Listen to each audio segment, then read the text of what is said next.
ওম শান্তি। আজ 12 অক্টোবর 2024 প্রাত মুরলি।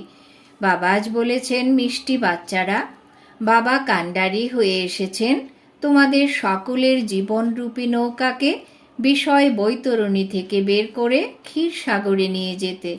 তোমাদের এখন এই পার থেকে ওই পারে যেতে হবে। আজকের মুরলির প্রশ্ন, বাচ্চারা তোমরা প্রত্যেকেরই পাঠকে দেখেও কারোরই নিন্দা করতে পারো না, কেন?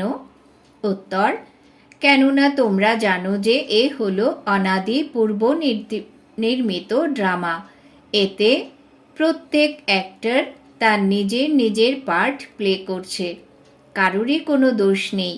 এই ভক্তি মার্গ আবারও পাশ হতে হবে, এতে এতটুকু চেঞ্জ হতে পারে না। আজকের মুরলির দ্বিতীয় প্রশ্ন, কোন দুটি শব্দে সমগ্র চক্রের জ্ঞান সমাহিত আছে? উত্তর, আজ আর কাল। কাল আমরা সত্যযুগে ছিলাম, আজকে 84 জন্মের চক্র পরিক্রমা করে নরকে পৌঁছেছি, কাল পুনরায় স্বর্গে যাব। ওম শান্তি। বাচ্চারা এখন সামনে বসে আছে, যেখান থেকে আসে সেখানে যখন নিজের সেন্টারে থাকে তখন তো এমনটা বুঝতে পারবে না যে আমরা উঁচুর থেকে উঁচু বাবার সম্মুখে বসে আছি। তিনিই আমাদের টিচারও, আবার তিনি আমাদের জীবনরূপী নৌকাকে পাড়ে নিয়ে যান, যাকে গুরু বলা হয়। এখানে তোমরা বুঝতে পারো যে আমরা সম্মুখে বসে আছি, তিনি আমাদের বিষয় সাগর থেকে বের করে ক্ষীর সাগরে নিয়ে যান। পাড়ে নিয়ে যাওয়া বাবা সম্মুখে বসে আছেন, তিনি সেই একজনই শিব বাবার আত্মা, যাকে সুপ্রিম বা উঁচুর থেকে উঁচু ভগবান বলা হয়। বাচ্চারা, এখন তোমরা বুঝতে পারো আমরা উঁচুর থেকে উঁচু ভগবান শিব বাবার সামনে বসে আছি। তিনি এই ব্রহ্মার শরীরে বসে আছেন, তিনিই আমাদের পাড়ে নিয়ে যান। তার তো শরীররূপী রথ অবশ্যই প্রয়োজন, না হলে তিনি শ্রীমত কিভাবে দেবেন? বাচ্চারা, তোমরা এখন নিশ্চিত যে বাবা আমাদের যেমন বাবা তেমনই শিক্ষকও, আবার তিনিই পাড়ে নিয়ে যান। আমরা আত্মারা এখন আমাদের নিজের গৃহ শান্তিধামে যাব। সেই বাবা আমাদের পথ বলে দিচ্ছেন। ওখানে সেন্টারে বসা আর এখানে সম্মুখে বসার মধ্যে রাত দিনের তফাৎ। ওখানে এমন বুঝতে পারবে না যে আমরা সম্মুখে বসে আছি, এখানে সমস্ত অনুভব আসে। আমরা এখন পুরুষার্থ করছি, যিনি পুরুষার্থ করান তার তো খুশি থাকবে। আমরা এখন পবিত্র হয়ে ঘরে ফিরে যাচ্ছি। নাটকের অ্যাক্টর যেমন বুঝতে পারে যে এখন নাটক সম্পূর্ণ হয়েছে, বাবা এখন এসেছেন আমাদের অর্থাৎ আত্মাদের নিয়ে যেতে। তিনি এও বোঝান আমরা কিভাবে ঘরে ফিরে যেতে পারি। তিনি যেমন বাবাও তেমনি নৌকা পারকারী কান্ডারিও। যদিও ওরা গান গেয়ে থাকে, তবু কিছুই বুঝতে পারে না যে নৌকা কাকে বলা হয়। এই শরীরকে কি নিয়ে যাবেন? এই শরীরকে কি নিয়ে যাবেন? বাচ্চারা, এখন তোমরা জানো যে আমাদের আত্মাকে তিনি পাড়ে নিয়ে যান। আত্মা এখন এই শরীরের সঙ্গে এই বেশ্যালয়ের বিষয় বৈতরণী নদীতে পড়ে আছে। আমরা প্রকৃত পক্ষে শান্তিধামের অধিবাসী ছিলাম। আমাদের পাড়ে নিয়ে যাওয়ার জন্য অর্থাৎ ঘরে নিয়ে যাবার জন্য বাবাকে পেয়েছি। তোমাদের রাজধানী ছিল যা মায়া রাবণ সম্পূর্ণ ছিনিয়ে নিয়েছে। সেই রাজধানী পুনরায় অবশ্যই ফিরিয়ে নিতে হবে। অসীম জগতের বাবা বলেন, বাচ্চারা, এখন তোমাদের ঘরকে স্মরণ করো। ওখানে গিয়ে আবার তোমাদের ক্ষীর সাগরে আসতে হবে। এ হলো বিষ সাগর, ওখানে হলো ক্ষীরের সাগর, আর মূল বতন হলো শান্তির সাগর। এই 3 ধাম রয়েছে, এটা তো হলো দুঃখ ধাম। বাবা বোঝান মিষ্টি মিষ্টি বাচ্চারা, তোমরা নিজেকে আত্মা মনে করে বাবাকে স্মরণ করো। কে তোমাদের বলেছেন? তিনি কার দ্বারা বলেন? সারাদিন মিষ্টি মিষ্টি বাচ্চা বলতে থাকেন। এখন তোমাদের আত্মা পতিত, তাই শরীরও এমনই পাবে। এখন তোমরা বুঝতে পারো, আমরা পাকা সোনার গয়না ছিলাম, এরপর খাদ পড়তে পড়তে নকল হয়ে গেছি। এখন এই খাদ কিভাবে নির্গত হবে? তাই এ হলো স্মরণের যাত্রার ভাট্টি। অগ্নিতে সোনা তো পাকা হয়, তাই না? বাবা বারবার বোঝান, আমি এই যে বোঝাই, যা আমি তোমাদের দিই, প্রতি কল্পে আমি তা দিয়ে এসেছি। এ আমার পার্ট। আবার 5000 বছর পরে এসে বলি, বাচ্চারা তোমরা পবিত্র হও। সত্যযুগে তোমাদের আত্মা পবিত্র ছিল, শান্তিধামেও পবিত্র আত্মারাই থাকে।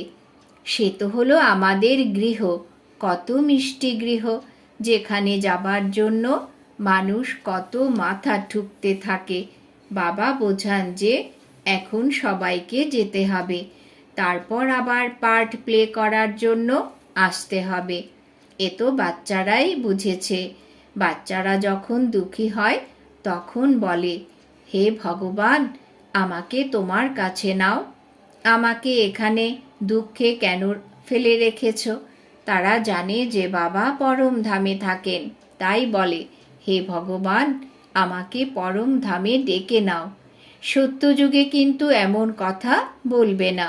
ওখানে তো কেবলই সুখই সুখ, এখানে তো অনেক দুঃখ। তাই তো ডাকে, হে ভগবান। আত্মার তো স্মরণ থাকে, কিন্তু ভগবানকে সম্পূর্ণ জানেই না। বাচ্চারা, এখন তোমরা বাবার পরিচয় পেয়েছ। বাবা থাকেন পরম ধামে, মানুষ তার ঘরকেই মনে করে। এমন কখনো বলবে না যে রাজধানীতে ডাকো, রাজধানীর জন্য কখনোই বলবে না। বাবা তো রাজধানীতে থাকেনও না, তিনি শান্তিধামে থাকেন। সকলেই শান্তি কামনা করে। পরম ধামে ভগবানের কাছে তো অবশ্যই শান্তি থাকবে। যাকে মুক্তিধামও বলা হয়, সে হলো আত্মাদের থাকার জায়গা, যেখান থেকে আত্মারা আসে।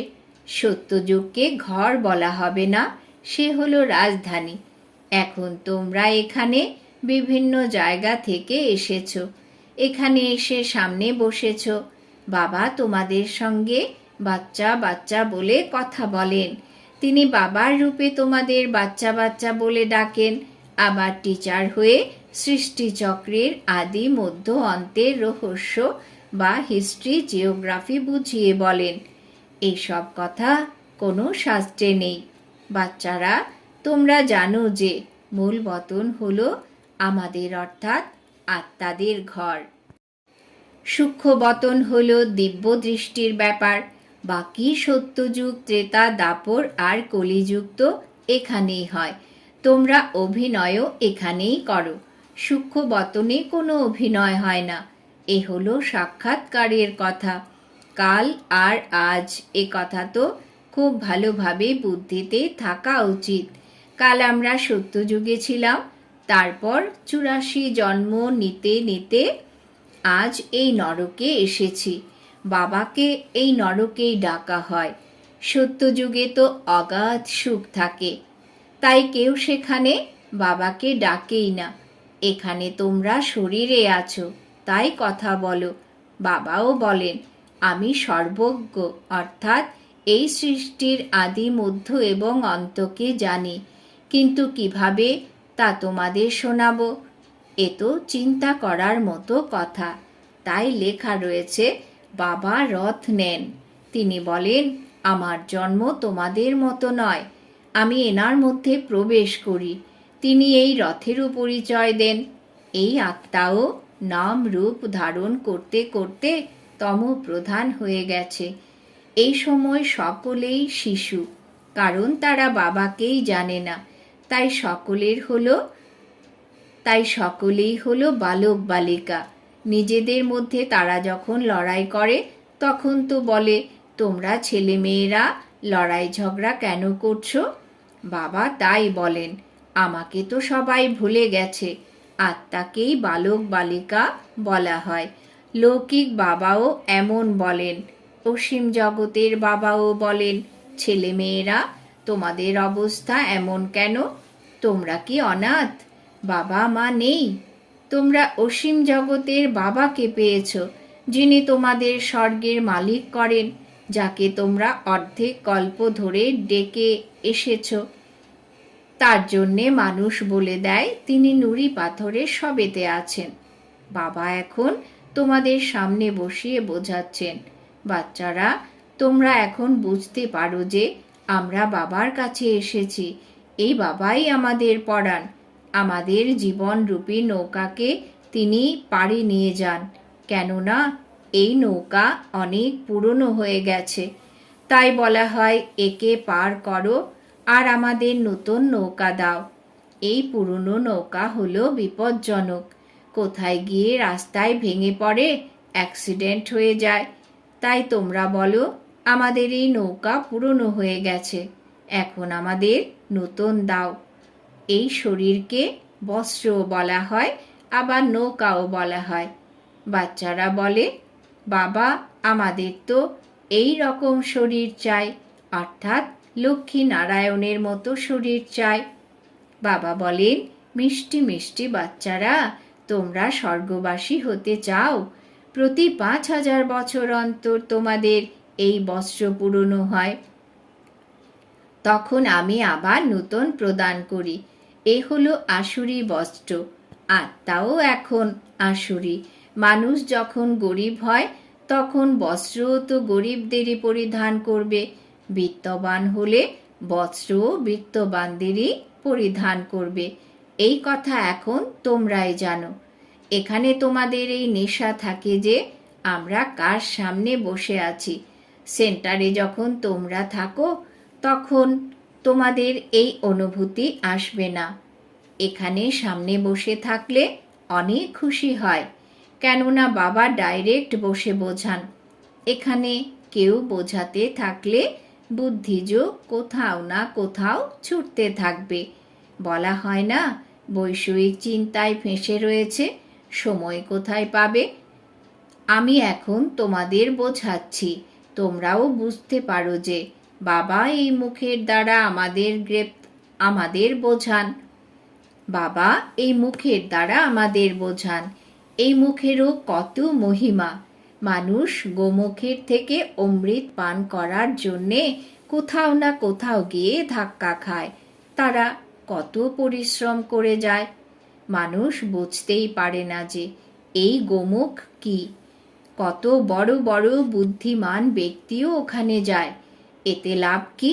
আরো বেশি করে সময় নষ্ট হয়। বাবা বলেন, এই সূর্যাস্ত ইত্যাদি কি দেখবে? এতে তো কোনো লাভই নেই। লাভ একমাত্র এই ঈশ্বরীয় পড়াতেই হয়। গীতাতে তো পড়াশোনাই রয়েছে, তাই না? গীতাতে কোনো হঠযোগ ইত্যাদির কথা নেই। ওখানে তো রাজযোগ আছে। তোমরা এখানে এসেছ রাজত্ব নেওয়ার জন্য। তোমরা জানো যে এই আসুরি দুনিয়ায় তো কত লড়াই ঝগড়া ইত্যাদি রয়েছে। বাবা তো আমাদের যোগ বলের দ্বারা পবিত্র করে এই বিশ্বের মালিক বানিয়ে দেন। দেবদেবীদের হাতে অস্ত্র শস্ত্র দিয়ে দিয়েছে, কিন্তু এক্ষেত্রে অস্ত্র শস্ত্র ইত্যাদির কোনো কথা নেই। কালীকে দেখো কত ভয়ানক তৈরি করে দিয়েছে। এই সবই তারা নিজের মনের ভ্রান্তিতে বসে বসে বানিয়েছে। দেবীরা এমন চার বা হাতের হয়ই না। এ সবই হলো ভক্তি মার্গের। বাবা তাই বোঝান, এ হলো অসীম জগতের নাটক। এখানে কারোরই কোনো নিন্দা ইত্যাদির কথা নেই। এই অনাদি নাটক হলো পূর্ব নির্মিত। এতে কোনো কিছুর তফাৎ হয় না। জ্ঞান কাকে বলা হয় আর ভক্তি কাকে বলা হয়, এ কথা বাবাই বোঝান। তবুও তোমাদের ভক্তি মার্গকে পাশ করতে হবে। এমনভাবেই তোমরা আবার 84 জন্মের চক্র ঘুরতে ঘুরতে নিচে আসবে। এ হলো অনাদি পূর্ব নির্মিত এক বড়ই সুন্দর নাটক, যা বাবা তোমাদের বোঝান। এই ড্রামার রহস্যকে বুঝতে পারলে তোমরা এই বিশ্বের মালিক হয়ে যাও। ওয়ান্ডার, তাই না?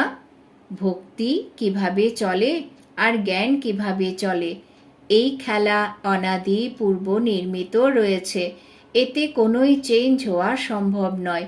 ওরা তো বলে দেয় ব্রহ্মে লীন হয়ে গেছে, জ্যোতি জ্যোতিতে মিলিয়ে গেছে। এ হলো সংকল্পের দুনিয়া। যার মনে যা আসে তাই বলতে থাকে। এ তো পূর্ব নির্মিত এক খেলা। মানুষ তো বায়োস্কোপ দেখে আসে, তাতে কি সংকল্পের খেলা বলা হবে? বাবা এসে বোঝান, বাচ্চারা, এ হলো অসীম জগতের নাটক, যা হুবহু আবার রিপিট হবে। বাবা এসেই এই জ্ঞান প্রদান করেন, কেননা তিনি হলেন সর্বজ্ঞ। তিনি মনুষ্য সৃষ্টির বীজ রূপ, তিনি চৈতন্য। তার মধ্যেই সম্পূর্ণ জ্ঞান রয়েছে। মানুষ তো লক্ষ বছরের আয়ু লিখে দিয়েছে। বাবা বলেন, সৃষ্টির আয়ু এত হতেই পারে না। বায়োস্কোপ যদি লক্ষ বছরের হয়, তাহলে কোনো মানুষের বুদ্ধিতেই তা টিকতে পারবে না। তোমরা তো সম্পূর্ণ বর্ণনা করো, লক্ষ বছরের কথা কিভাবে বর্ণনা করবে? তাই সেসব হলো ভক্তিমার্গের কথা। তোমরাই ভক্তিমার্গে পার্ট প্লে করে এসেছ, নানান দুঃখ ভোগ করে এখন অন্তিম সময়ে এসে পৌঁছেছ। সম্পূর্ণ বৃক্ষের এখন জর্জরীভূত অবস্থা। এখন তোমাদের ওখানে ফিরে যেতে হবে, তাই নিজেদের হালকা করো। ইনিও তো নিজেকে হালকা করে দিয়েছেন, তাই না? তাই সমস্ত বন্ধন যেন ছিন্ন হয়ে যায়। না হলে সন্তান, ব্যবসা, অর্থ, ক্রেতা, রাজা এবং রাজ সম্পদ সবই স্মরণে আসবে। এইসব কাজ যখন ছেড়েই দিয়েছ, তখন স্মরণে কেন আসবে? এখানে তো সব কিছুই ভুলে যেতে হবে। এসব ভুলে ঘর আর রাজধানীকে স্মরণ করতে হবে। শান্তিধাম আর সুখধামকে স্মরণ করতে হবে। শান্তিধাম থেকে আমাদের আবার এখানে আসতে হবে। বাবা বলেন, তোমরা আমাকে স্মরণ করো। এই যোগ অগ্নি, একে যোগ অগ্নি বলা হয়। এ তো রাজযোগ, তাই না? তোমরা হলে রাজ ঋষি। পবিত্রকেই ঋষি বলা হয়। তোমরা পবিত্র হও এই রাজত্ব পাওয়ার জন্য। বাবাই তোমাদের সব সত্য বলেন। তোমরাও বুঝতে পারো যে এ হলো নাটক। সব অ্যাক্টরকেই অবশ্যই এখানে থাকা উচিত। এরপর বাবা সবাইকে ফিরিয়ে নিয়ে যাবেন। এ হলো ঈশ্বরের বরযাত্রী, তাই না? ওখানে বাবা আর বাচ্চারা থাকে, তারপর এখানে আসে পার্ট প্লে করতে। বাবা তো সর্বদাই ওখানে থাকেন। আমাকে সবাই দুঃখের সময়ই স্মরণ করে। ওখানে আমি কি করব? তোমাদের শান্তিধাম আর সুখধামে পাঠিয়ে দিই, বাকি আর কি চাই? তোমরা সুখধামে ছিলে, বাকি আত্মারা সবাই শান্তিধামে ছিল। তারপর নম্বর অনুযায়ী আসতে হয়। এখন নাটক সম্পূর্ণ হয়ে এসেছে।